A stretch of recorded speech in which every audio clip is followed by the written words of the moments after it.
Okay, Austin, tell us some of the issues that were raised on that particular one. We know table tennis, yes, it's not doing so well in Nigeria. Some of the issues raised. Yeah, we also said that it has done so well. The report also said that we're still doing well, that the players are determined, they're still winning. The report mentioned Aaron Okwadri. The report showed the golden generation of Olufunke Oshonaike, Segun Toriola, Bode Abiodun, Edem Ofiong. Austin, I ask you a question. Are the issues raised? I mean, how do we address that? But we also need to say that we're doing so well. We haven't addressed the issue. I heard that, exactly. I'm asking. We haven't addressed the issue.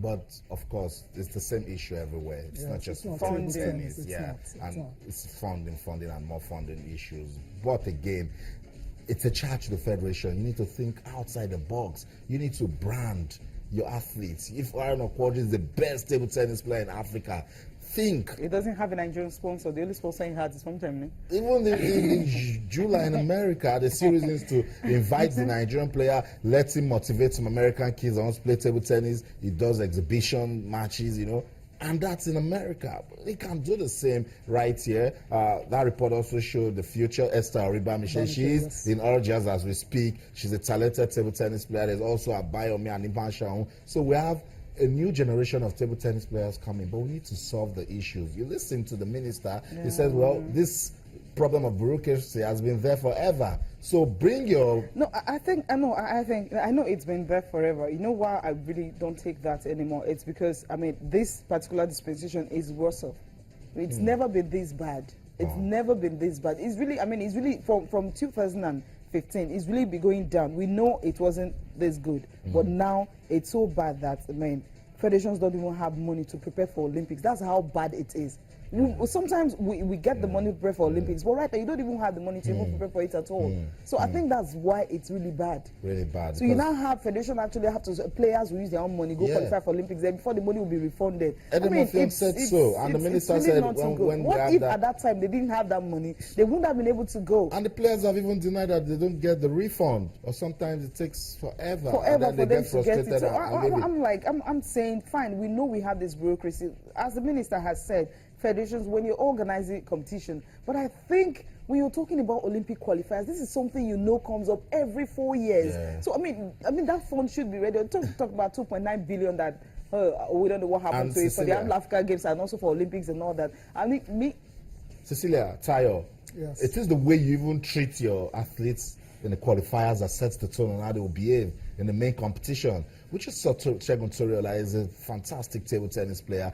Tayo is going to the Olympics for a record 7th time. Okay, even if the federation didn't support him to pick the ticket to the Rio Olympics, you can show some love. It's about a little bit of love and care. Invite the player over, sit down, say, well done, we like what you're doing for the country, and give people assurances, Edem Ofiong was clear about it. You can't expect me to bring 300,000, 400,000 as a player to go and represent my country. And if you don't have the money, you're not going She's going to get visas, and you're saying, oh, you just give them a call and say, we want you in Malaysia. Just come. Just come to Malaysia. I'll sort you. It doesn't work that way. And that's what that report was trying to sort that. We're just trying to remind viewers that there was a time we had world champions, and they did so well with table tennis. We have them now, but there's the issues just slowing them down. Funding. Okay. Yeah, still talking about, is this funding or corruption or what is all about? Now, people were talking about Sepp Blatter. You had Michel Platini, you had all the big top people. Right now, the current FIFA president is in soup, right? Well, he's not really. Once Swiss authorities decide to, come into your office and raid everything, looking for evidence, that means you're in trouble. Austin, Cecilia, the Panama Papers leak is starting to look like the a lot of people have been, associated and linked with the situation, and Gianni Infantino, FIFA president, as well, to his name. Yeah, very, very, very worrying time. So, and his name has come up as well. So, but he's already come out to say he doesn't have anything to be worried about. No, that he knows his integrity. Is intact. Is up to par, so he's not worried. But then it's very disturbing when the Swiss police starts to raid the UEFA headquarters for information as regards whatever contract he actually association. Yeah, he might have signed, had that with the situation. Yeah. Yeah, I think the UEFA, they said they can confirm that they received a visit from the office of the Swiss Federal Police acting under a warrant on requesting sight of the contract between UEFA and Cross Trading Company. And naturally, UEFA is actually providing the Federal Police with all relevant documents in their possession and would definitely want to cooperate. Now, about this company was actually linked to, there's a Panama case and all that, and Infantino was there when the contract was signed. Then he was the UEFA Secretary General, so that's why his name actually, is being linked to this particular company. Maybe the company is kind of fraudulent, so why would they have to sign a contract with the company and all that? But the thing is, he's saying that he believes people actually felt he has integrity. That's why he was voted for.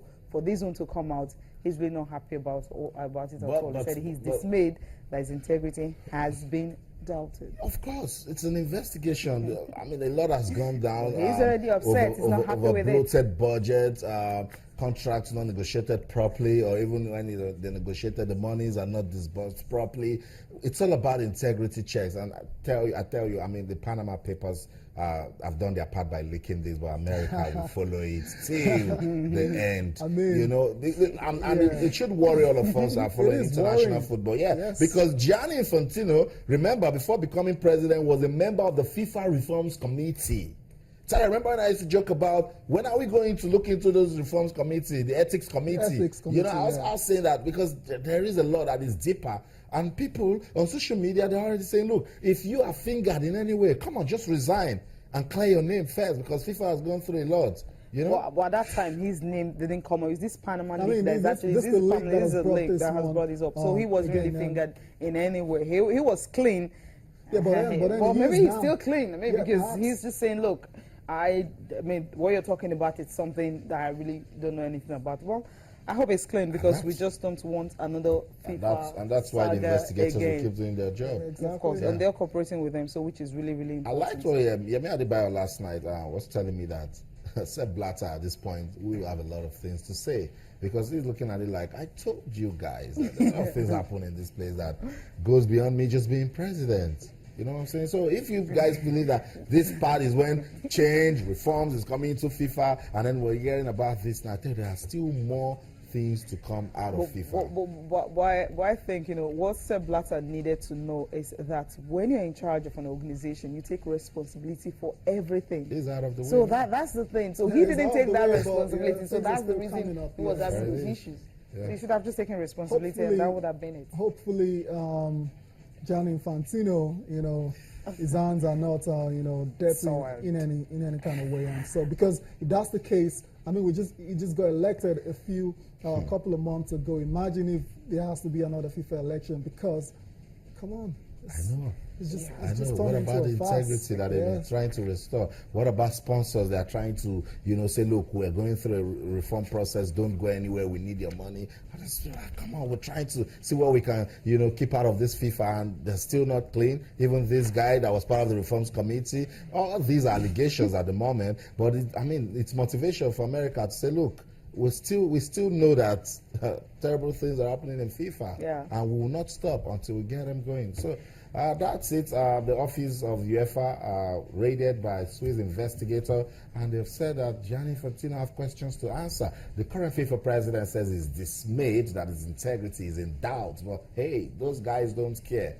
They just want to continue with their findings and make sure that the integrity that they want at FIFA is restored. Well, in Nigeria, we're hoping for the same thing, that integrity prevails in our football, and of course that officials and administrators get to do what they need to do to make football admirable again. And the Nigeria Professional Football League is looking in that direction. We're beginning to see fans come to the stadium. We're seeing beautiful goals. Match day 10 fixtures gave us 18 goals and away victory. I have to swag us. Cecilia had to remind me that Abia Warriors still unbeaten. Coach Kennedy Boboye and that team, they need to tell us what they're doing. After match day 10, still unbeaten. He said to his players, we're not yet beaten, but we're not getting the victory. We're getting too many draws. And then he went to Uyo to beat Aqua United by 2-1. But it was in Lagos that we got all the talking points. MFM took on then leaders of the table, Enugu Rangers. It was a masterpiece of a game, and it ended MFM won. Enugu Rangers won. We'll let you see highlights of that game. We'll come back. We'll talk some more. Don't go anywhere. Stay.